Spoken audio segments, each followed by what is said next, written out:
Well, hello, everyone. Welcome to the program. My name is Rev.Brian, and this is This Week in Politics. Today, we're going to talk about some observations we can make from this week's circus in the Judiciary Committee.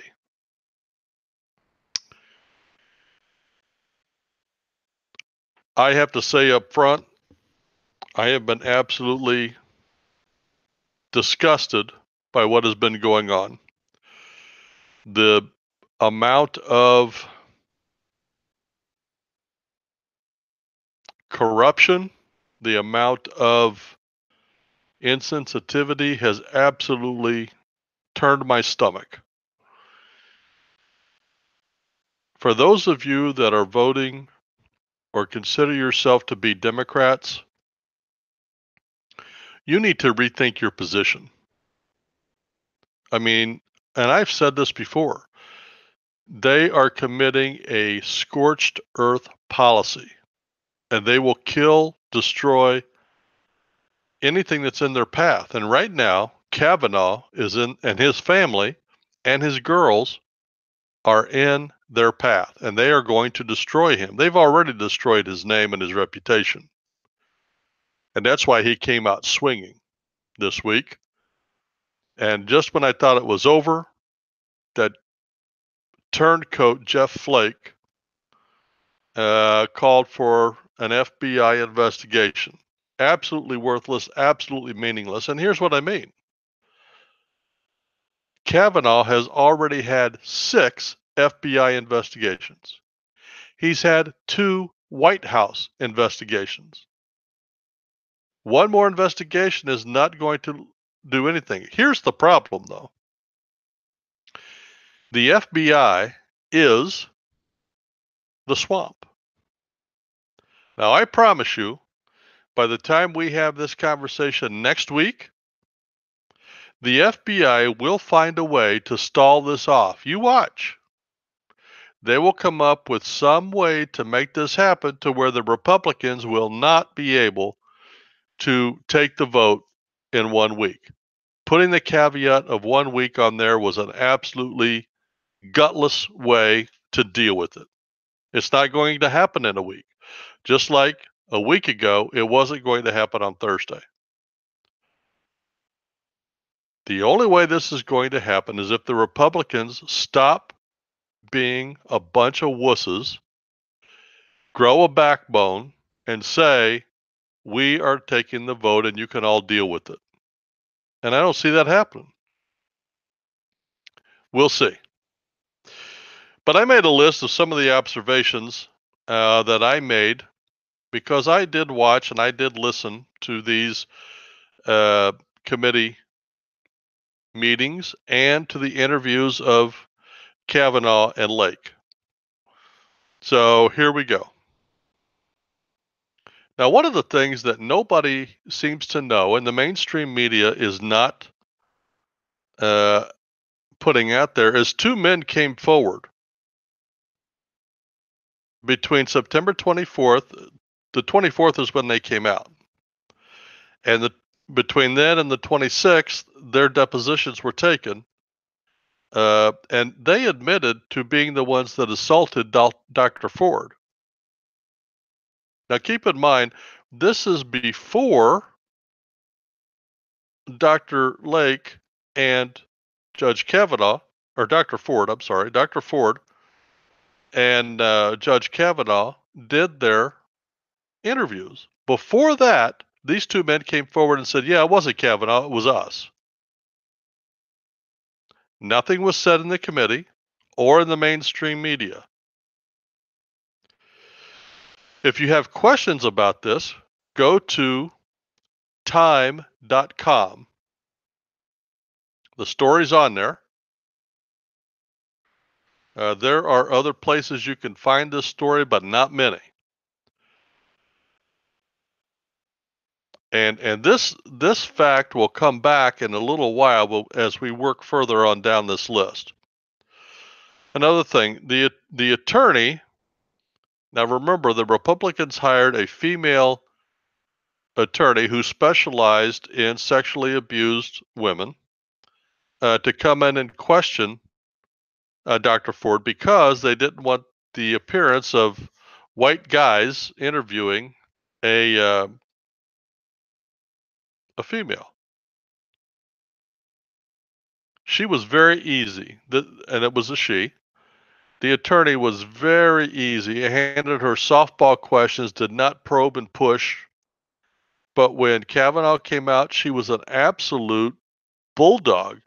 She tried to present Kavanaugh as an alcoholic who couldn't control himself.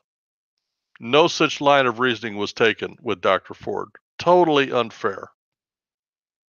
Now, the next one is we have been told that Dr. Ford passed her lie detector test, yeah? But when we got into the actual questioning and the proof in the Judiciary Committee room, no polygraph information had been given to the committee. And when asked about it, she had no idea what was going on. The attorney asked her who paid for that polygraph test, and she dodged the question. The attorney did not push it. I think I know who paid for it. George Soros. And the reason, in my opinion, that information was not handed over was because she failed it. Do you think for a second that if she passed a polygraph test, that information wouldn't have been the number one thing on her hit parade to give to the committee? Of course it would have. And since none was given over, all we have is her attorney's word that she passed. We have no proof. So no polygraph information was given to the committee.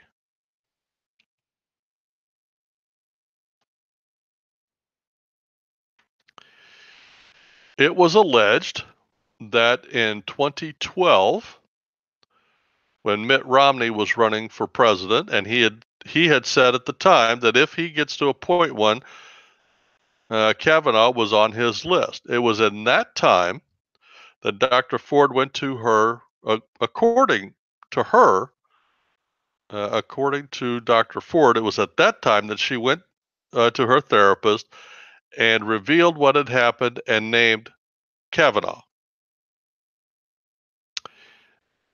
And that was taken as gospel by the mainstream media.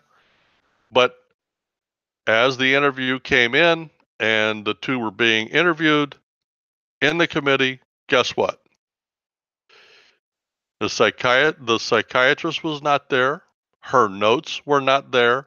There is no proof or corroboration at all that that happened, except her attorneys said so. This whole case is all about he said, she said. Now, for those of you that have watched it online, we saw one of her attorneys, she had several, receive an envelope from someone, and we speculated that there was cash in there, and that cash came from Soros. That attorney for Dr. Ford, that male attorney, is the same attorney that Comey and Stroke had. Now, for those of you that have been watching this develop, you will know who Comey and Stroke are. Now, what do all of these people have in common? They are all being funded and financed by George Soros or his different groups. Nobody said anything. I've seen nothing or heard nothing about that envelope transfer at the end of the committee meeting. Nothing.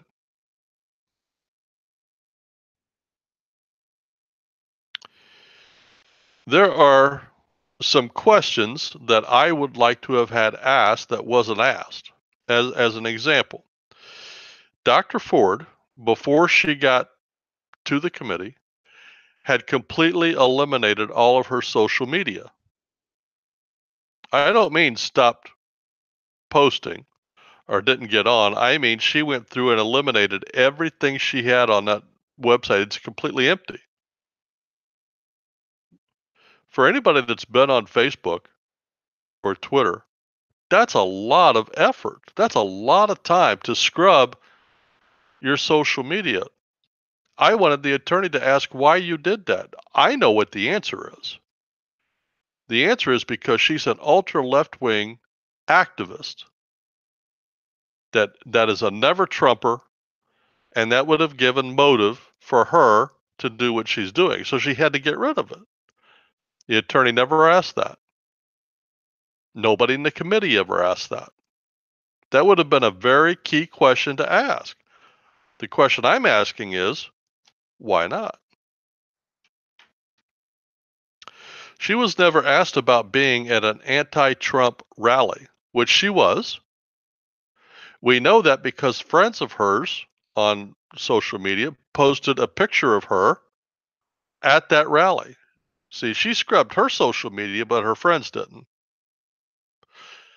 And nobody at the committee asked, Republican or Democrat, and the attorney didn't ask. I'd like to know why. I mean, frankly, if I'm Kavanaugh's attorney, I want the answers to these questions. These are very revealing questions of where her allegiance lies. Her allegiance, Dr. Ford's allegiance, does not lie with the truth. Her allegiance does not lie with good and bad or right or wrong. Her allegiance lies with what she has been doing up until this time. She's been an anti-Trumper, a pro left-wing liberal activist. And by activist, I mean going to rallies, holding up signs, protesting, those kind of things. And nobody asked any of those questions. She was not asked about an anti-Trump petition that she signed, which she did. They have a copy of the petition with her name on it, and nobody asked her why. Again, this gives her motive to come after Kavanaugh because she hates Trump, just like the same motive is with Feinstein and the rest of the Democrats on this committee. They don't care about Kavanaugh. They hate Trump. They're trying to stop Trump's agenda. And yet, nobody asked these questions. I have to question at this point. I know the Republicans are paying for this attorney, but I have to question if she really is working for the Republicans, or is she working for the Democrats? And as I've said all along, as we know, the Republican and Democratic Party that we've known in the past doesn't exist anymore. We have the establishment and the Tea Party. And guess what? 99% of the people on that committee, all 21 of them, guess what they all have in common? They're either Democrats or establishment Republicans. I think that's what's going on here. Which means Kavanaugh's not going to get nominated. I hope that doesn't happen. I hope Mitch McConnell steps up. But if the establishment and the Democrats remain in charge, they will always find a way to make that not happen. They did not ask her about her financial donations to the Democratic Party or the Democrat Party, which she did. And we know that she did, but nobody asked the question. How much money did you give? How often did you give? Did you give it to local, state, or national? Did you give it to individuals or to the party? Nobody asked her that question. Again, goes to motive, and nobody asked that question.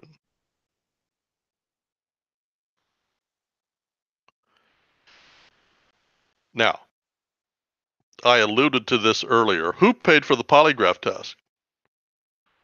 And who paid for the attorney fees? Now, these questions were asked by that female attorney. And Dr. Ford hemmed and hawed and said, I don't know, and I never asked that question, and nobody told me. I mean, she gave non-answers. I think we can all safely assume the answers to those questions. The polygraph test was paid for by the Democratic Party. The attorney fees are being paid for by the Democratic Party or George Soros or both. Now, one of the things that the Democrats and independents love to say is, well, why would she come forth and lie? She has nothing to gain for this. She has everything to lose and nothing to gain. I can answer that question. Let me ask you a question. Would you come forward and lie for $1 million in cash? Well, guess what? There are 5 different GoFundMe accounts, which as of Thursday, we're recording this on Sunday, as of Thursday, had over $900,000 in there. Now, that's right up front. That's cash up front. If Dr. Ford is treated anything like Anita Hill was on the Clarence Thomas thing, there will be a book deal, there will be a movie and or TV deal. She's going to do very well. She will not have to go back to teaching. She had a lot to gain and not a whole lot to lose, because if you look online at the photographs that are there from her friends' accounts, she was kind of a sleazebag. She didn't have much of a reputation to protect anyway.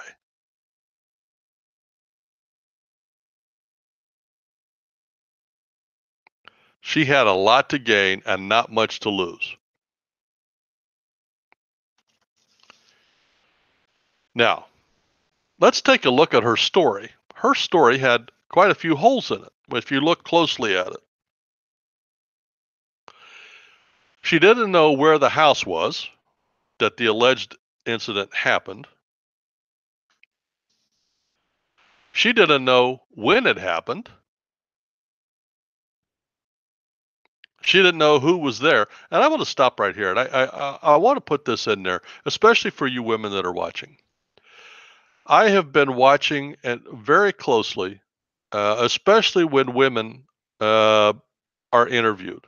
And I've been listening on radio, watching on TV, online. And I want to ask you this question. If something like that traumatic happens where you are raped or assaulted, do you forget all that? I mean, if you were assaulted or raped when you were a child, now it is possible to have that repressed, but when it comes forward, do you remember everything? I mean, down to the smell of his breath or the color of his hair or the color of his eyes or the smell of the room. You remember those things. This is a traumatic time. Every time stands still and it seems like forever. And every female that I have heard that has been traumatized has rebuked and debunked everything Dr. Ford has said. They remember every little detail. And especially for you women that are listening, you know that what I'm saying is true. There is no possible way this happened. But we're going to continue to go through her story and continue to poke holes in it. So she didn't know where the house was. She didn't know when it happened. And by when, I don't mean a date or a time. I mean the year. She doesn't even know what year it happened. She doesn't know who was there. She thinks that in the room there might have been 6, there might have been 4, there might have just been 2. She's not really sure. She doesn't know how she got to the house originally. She doesn't know how she got home originally. Again, I ask you females, if you're assaulted and you're leaving there, do you leave alone? You just got assaulted supposedly by 2 males. Do you leave alone so they can assault you again outside? Of course not. You grab your best girlfriend and maybe another friend and you go out together. And you don't go out till you have a way home. She was 15 at the time. She wasn't driving. So she had to figure out a way to get home. How did that happen? She doesn't know.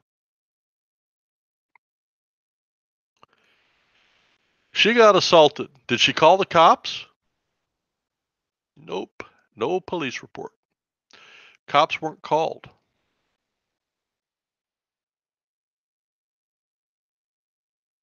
She waited 37 years and then, instead of calling the cops, called a politician. Now, let me point something out to you. In Maryland, which is where this supposedly happened, there is no statute of limitations on attempted rape. So right now, she could have gone to that city's police department and had them investigate. Now think about how much more credibility this would have had. If she had gone to the cops and they found some type of evidence or proof, and then she came forward and said, the police department found XYZ. Okay, now she's got a case. But she didn't elect to do that. She elected to completely eliminate the police and go right for the politician. Again, I don't believe that. Now, once the letter became public, and for whatever reason she elected to go to a politician, you got to ask yourself, okay, now that the whole world knows who I am and I'm going to have to go do this, why don't I call the cops and have them investigate?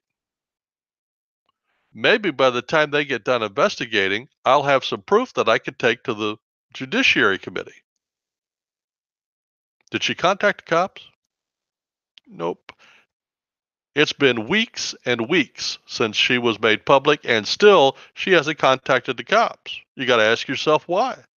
If it meant enough for her to come forward because she was hurt, why didn't she go to the cops? Why doesn't she do whatever it takes to get justice? She's not interested in justice for her. She's interested in attacking him.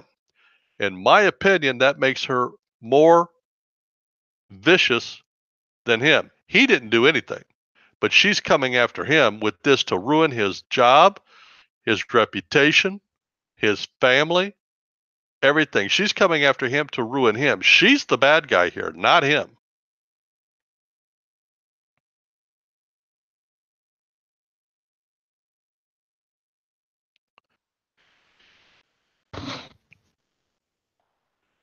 She didn't know where the house was. She didn't know when it happened. She didn't know what year it happened. She didn't know who was there. She didn't know who was in the room. She doesn't know how she got there. She doesn't know how she got home, but she knows the layout of the house, and she knew that she only had one beer.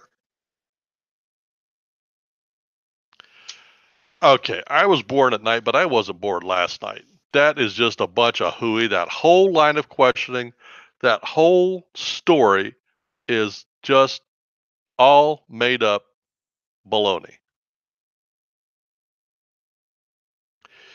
Now, as I watched those hearings, and I'm going to surprise you here, I believed them both. I believed him more than her, but only because she had no information.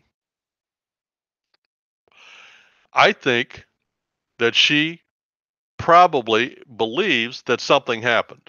I don't know that it did, but she believes something happened. Why she believes that, I don't know. But I do know one thing, it was not Kavanaugh. There there is no possible way. It's not Kavanaugh. Another observation I made when they were both being questioned, she was very, very rehearsed. It's obvious that for the week or week and a half before her sitting before the committee, somebody trained her specifically. Another observation I made was that now I want, again, for you females, I want you to think about this. Something happened. So let's say something happened to you and I sit down and ask you questions. You could answer those questions. What color was his hair? What color was his eyes? What time of day was it? Was the sun coming in the windows? Was there windows in the room? Were you inside or outside? What year did this happen? Do you remember where the house was located? How did you get there? How much did you had to drink? These are questions you could answer right off the top of your head, yeah? Okay. Why did she need notes? Why did she refer to that notebook every time she answered a question? that really added to her lack of credibility as the interview went on.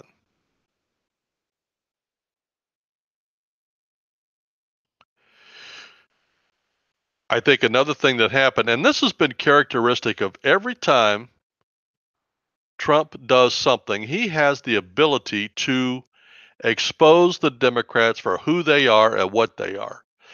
And in this interview, the Democrats as a party were exposed as liars and cheaters. No matter how this turns out, no matter what the final say is, everybody in the country knows that Dianne Feinstein, Dick Turpin, and the rest of the Democrats are all liars and cheaters. They have manipulated this to go after this guy in order to get to Trump, and everybody knows it. It is as plain as the nose on your face. Even the independents and even some Democrats will acknowledge that. Now, this is going to be my opinion. I think that the Democrats have made a joke and a mockery of the Judiciary Committee. They have taken the rules of the committee and thrown them out the window to suit their circumstances. This sets a terrible precedent for what's coming in the future. Let's say the roles are reversed in 10 years. And it's a Democrat in the White House, and Democrats control the House and the Senate, and the Democrats control the House Judiciary Committee, and they put forth somebody to be on. All the Republicans have to do is exactly what these people did. You know the difference? You know the difference? If it were on the other foot, the Democrats would say, yep, it doesn't matter. Shut up. We're voting. And they would vote, put them in, and boom, it would go right through the Senate and nothing would happen. That's why this whole chaos is caused because there's no good leadership from the Republican Party.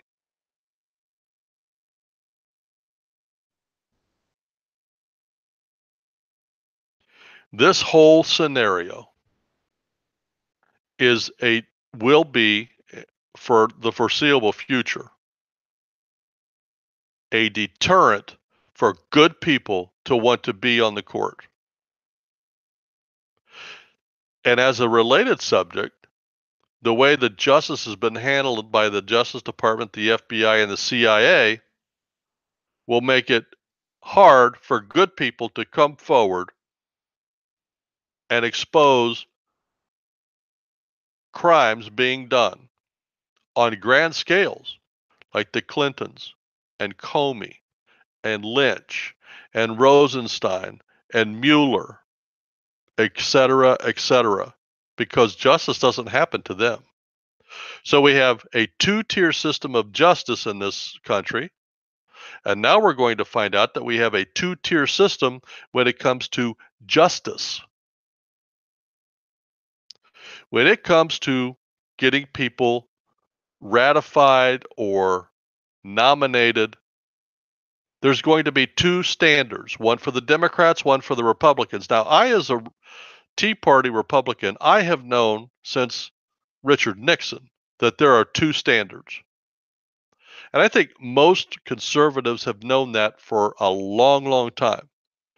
The difference is now it's becoming obvious. They don't care about hiding it. And it is just in everybody's face. Democrats get a free ride. Republicans get rode like an old nag. That's the new rules. Justice happens to Republicans when they commit a crime, but Democrats get a free ride when they commit a crime. That's the new system in this country. And the sooner the Republicans figure that out and start doing what it takes to make the changes, people like Kavanaugh are going to have their lives totally, totally ruined. His reputation is gone. His job is gone. His career is gone. His family is decimated. And now he has to go through humiliation for another week. Even if he gets on, if the Democrats take over, when the Democrats take over, and it may not be for 10 years, but when they do take over, they're going to go impeach him because that's how the Democrats operate. And it won't matter if there's not for cause. All that matters is that a majority of the Democrats in the House and Senate want him gone, and they'll get rid of him. And that's the terrible part of this system. Okay, I'm done ranting and raving. All right. There were two additional stories that I just want to mention that happened this week. The first one is about social media, and as you know, if you've watched this show before, social media is out to get us. If you are a conservative, a Christian, a Tea Party, or a Republican, social media is out to get you, and they are doing all kinds of mean, nasty things to your account, and you might not even know it. Let me give you an example of some of them. Shadow banning. These have all happened to me. Shadow banning, the blue circle of death. A small percentage actually see. I have over 3,000, 3,500 friends for the right-wing Reverend, and I'll bet you there's not 50 of them that sees everything I post. There's Facebook jail. Been there, done that. Objections to boosting. You go to boost an account. This week, I got objected to boosting. You see this board over my shoulder? I submitted, and I did a show a couple of weeks ago for the Right Wing Reverend. I called it "You're Invited," and I talked about our website, and I boosted it. Facebook said, "You're violating our advertising policies, but we're going to let it go this time." And then they sent me all kinds of diagrams about how close it could be, how far away it has to be. Really? So I moved the sign back. I hope you can still see it and read it.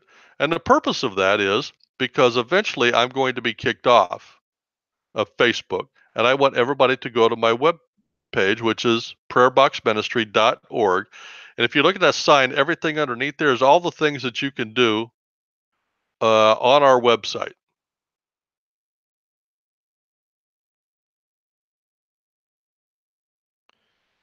Now, this week they have been, social media has been back in Washington to discuss them being um, unfair to conservatives. The government wants to ask them questions. Now, let me tell you right up front what's going to happen with this. Nothing. This was for showboating. Most of the federal government wants the conservatives shut up, just like Facebook does. But that's not going to happen because they want us gone.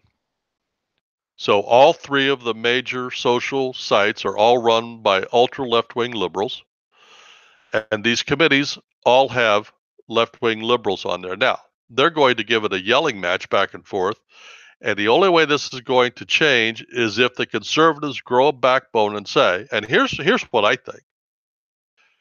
I think they need to treat these social sites just like they did Ma Bell back in the 70s. Split them up. Facebook is currently worth market value over $1 trillion. $1 trillion. As is Google. If they're not there yet, they'll be there shortly. They have together, they have over 1 billion people on their sites. That's a third of the world on their sites. That's too big. That's too much power in too few people's hands, and they all have the same viewpoint. That's monopoly power. 3 ultra left-wing liberals will decide whether 40% of the United States gets any say-so at all on social sites. That's wrong. But that was the story this week. They're back in Washington, supposedly to explain why they are not against conservatives, which will be all lies. It's all fluff. Now, also this week, Trump went to the United Nations and did two things. He gave a fantastic speech to the whole United Nations in which he made America first. And he told everybody in the committee, I would expect you to keep your country first, just like I'm going to keep my country first. The second thing he did is he also chaired a subcommittee, or the finance committee, I believe, and he told them directly that China was involved in trying to have an effect on our 2018 midterm elections. And he said, because the Chinese do not want me to have more Republicans in the House and Senate, they're trying to interfere with that to make that not happen. And he mentioned China specifically. Now, based on the history of Trump, every time he says something out there like that, everybody in the media wants to say he's lying, and we always find out 3 or 4 months later, yeah, he was telling the truth. I believe he's telling the truth. And just as a little bit of trivia, when Obama was in office for 8 years, China was on a meteoric rise. Their economy grew at a minimum of 7% every single year, even while the rest of the world was in either recession or depression. The rest of the world, China was growing at a 7% clip. Trump has been in office for less than 2 years. He put sanctions on them. They tried to reciprocate, but as I said, they need us more than we need them. And guess what's happened to their economy? It is down somewhere between 20 and 30%. Good. That's exactly where it needs to be. Let's do that again next year, and the next year, and the next year. Eventually, China will come to the table and negotiate. And even if they don't, the tariffs that we have put on their stuff will at least make our goods comparable, which means they will be selling less of their garbage in our country. We'll be buying American, which will lift our economy, which will hurt their economy, which will raise our wages, which will hurt their economy. It's a win-win-win for us. That's keeping America number one. That's making America great again. Well, that's a program, everyone. Just an announcement before we leave.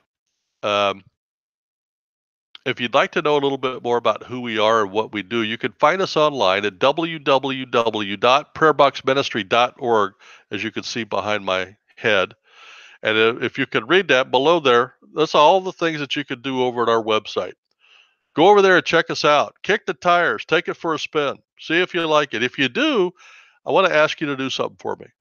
Put an icon on your desktop or bookmark it. That way, if they kick us off of social media tomorrow, you'll at least be able to find our stuff and go watch it. Also, this program, you see there where it says TWIP, This Week in Politics. Programs are on there. Go over there and check us out. If you've missed some of our other programs, you can go over there and watch them. Well, that's a program, everyone. You have a blessed week. I look forward to next week when we can sit down and talk about this week in politics.